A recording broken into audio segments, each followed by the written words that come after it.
In this guide, I'll show you how to connect a PS4 controller to your iPhone or iPad. So the first thing you want to do is go to Settings and look for a Bluetooth option.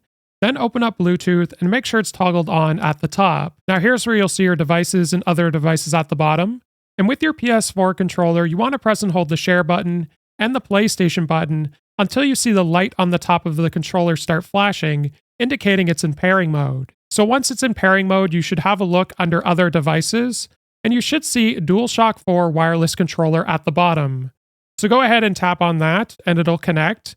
You may also have a Bluetooth pairing request pop up, so you may have to press pair. And if you have a look at the top of your controller, you'll now see it's a solid color, indicating it's connected to your phone or iPad. So go ahead and open up the game, and if you notice you're experiencing problems while using your controller in-game, make sure the game is actually compatible with your controller, as well as you could always try reconnecting the controller. If this guide was helpful, like and subscribe, and we'll see you in the next one.